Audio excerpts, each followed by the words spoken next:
Hello friends, welcome back to my YouTube channel. आप देख रहे हैं mother and baby care tips.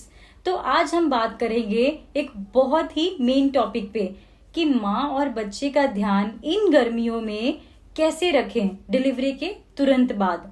जैसे आपकी नॉर्मल डिलीवरी हुई है तो नॉर्मल डिलीवरी के बाद आपने आपका ध्यान कैसे रखना है और अपने शिशु का ध्यान कैसे रखना है, जिससे आने वाली प्रॉब्लम से आप बचा सकते हो अपने बच्चे को और खुद को भी।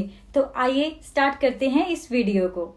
सबसे पहले मैं आपको बताना चाहूंगी, अगर आपकी नॉर्मल डिलीवरी हुई है तो नॉर्मल डिलीवरी होने के बाद जब आपको अलग शिफ्ट कर दिया जाता है तो आपने अपने बेबी को 1 घंटे के भीतर भीतर मतलब 1 घंटे के अंदर अंदर फीड जरूर करवाना है। इसको गोल्डन आवर्स बोलते हैं, जिसमें आपके बच्चे के लिए ये फीड बहुत ही ज्यादा जरूरी होती है। तो नॉर्मल डिलीवरी में आप अच्छे से उसको फीड करवा सकते हो और हर 2-2 घंटे बाद बच्चे को फीड करवाना है ताकि बच्चा डिहाइड्रेट ना हो। और खुद का ध्यान कैसे रखना है, कई बार क्या होता है, कई लेडीज को नॉर्मल डिलीवरी के कुछ घंटे बाद या फिर जैसे आधा घंटा या 20-25 मिनट बाद ही उनको शिवरिंग होना स्टार्ट हो जाता है। काफी ज्यादा कपकपी होती है और काफी ज्यादा ब्लैंकेट ओढ़ने के बाद भी वो शिवरिंग नहीं जाती है। तो ये क्यों होती है ये शिवरिंग? कई बार जब आपकी डिलीवरी के टाइम कुछ डॉक्टर्स जो होते हैं, जो मीजोप्रोस टैबलेट होती है वो आपके रेक्टम में रखते हैं, इसकी वजह से आपको शिवरिंग होती है। तो ये नॉर्मल है, ये कुछ देर बाद अपने आप ठीक हो जाती है। इससे आप कुछ टैबलेट्स जो डॉक्टर आपको प्रिस्क्राइब करते हैं वो आप ले सकते हैं। आपको डॉक्टर देने आते हैं या वहाँ के स्टाफ देने आते हैं। तो आपने क्या करना है, खूब सारा पानी पीना है डिलीवरी के बाद, अपना ध्यान रखना है। इतना भी नहीं आपने चलना फिरना कि जिससे आपको टांगे पर जोर पड़े, ठीक है। और आप चौकड़ी मार के नहीं बैठना है, पलथी मार के आपने नहीं बैठना है। अपने पैरों को सीधा करके थोड़ा सा ऊपर होके बैठ सकते हो आप डिलीवरी में, नॉर्मल डिलीवरी में, जिससे आप बच्चे को फीड करवाने के लिए भी बहुत आसानी से बैठ सकते हो। चौकड़ी मार के इसलिए नहीं बैठना, टांगे टूटने का डर रहता है, तो ब्लीडिंग होने का भी डर रहता है। ज्यादा ब्लीडिंग होगी, टांगे टूट जाने पे आपको परेशानी होगी जब आपकी रीसूचरिंग होगी। तो आपने खूब सारा पानी पीना है।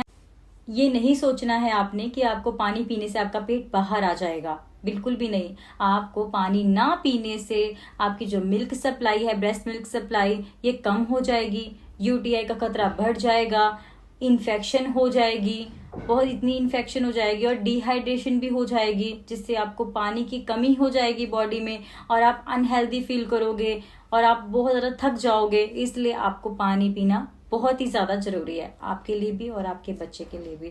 जब बेबी का बर्थ होता है और बेबी को हम शिफ्ट कर देते हैं तो कई लोग क्या करते हैं, बच्चे के कमरे का फैन ऑफ कर देते हैं, मतलब जहाँ पे बच्चा माँ होता है उसका फैन ऑफ कर देते हैं और बच्चे को मोटा कपड़े से उड़ा के रखते हैं कि बच्चे को हवा न लग जाए, बच्चा बीमार ना पड़ जाए।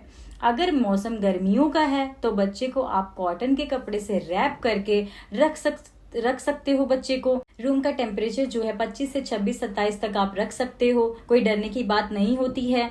बस आपने ध्यान क्या देना होता है, डायरेक्ट पंखे के नीचे बच्चे को नहीं रखना है, डायरेक्ट कूलर के सामने बच्चे को नहीं रखना है, ना ही एसी के सामने रखना है।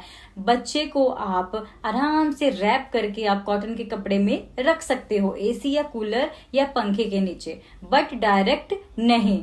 बच्चे को रैप करके रखना है आपने, ताकि बच्चे को हवा इतनी डायरेक्ट ना पड़े जिससे बच्चे को प्रॉब्लम हो और बच्चा बीमार पड़े। ऐसे ही सोचते हैं कि मदर के कमरे में वो पंखा नहीं चलाते, ऐसे ही लिटा रखते हैं, बट आप हल्का फुल्का यूज कर सकते हो। और बस माँ के सर पे आपने थोड़ा सा कपड़ा बांध के रखना है, थोड़ा सा उड़ा के रख सकते हो जिससे उनको सीधी हवा ना पड़े। ऐसे आप उनको कवर करके रखोगे और पंखा भी बंद रखोगे, उनको भी डिस्कम्फर्ट होगा और काफी ज्यादा गर्मी की वजह से टेम्परेचर उनका भी बढ़ जाएगा, बुखार हो, पसीना ज्यादा आएगा तो माँ को भी प्रॉब्लम होगी और बच्चे को भी इन्फेक्शन हो सकती है। और खुद भी ब्रेस्ट मिल्क पिलाने से पहले 1 गिलास पानी पीना है आपने। पानी पीने से क्या होता है, रिलैक्स मिलता है और बच्चा बहुत आराम से आपका मतलब जो मिल्क सप्लाई है वो अच्छे से ले सकता है। बच्चा पैदा होते ही कई बार आप देखते हो कि बच्चे के सर सूजन आई हुई है, सर लंबा सा दिखाई देता है, तो वो कैपुट होता है, वो नॉर्मल होता है। कई बार नॉर्मल डिलीवरी में मदर काफी ज्यादा पुश कर देती है जिसके कारण बच्चे का सर जो लंबा हो जाता है या फिर काफी ज्यादा बड़ा दिखाई देता है, तो वो बाद में अपने आप धीरे धीरे ठीक हो जाता है। फीमेल्स गर्ल्स में जो बेबी गर्ल होती है उनके वजाइनल ब्लीडिंग हल्की फुल्की होती है 5 से 7 दिन में, वो भी बिल्कुल नॉर्मल हो जाती है अगर हो रही होती है तो।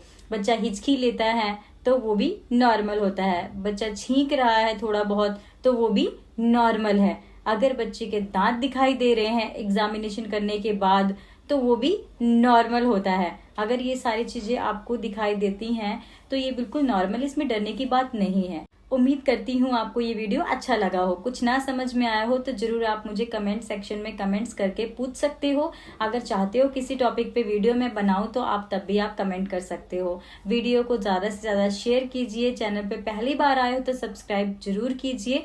Thank you so much.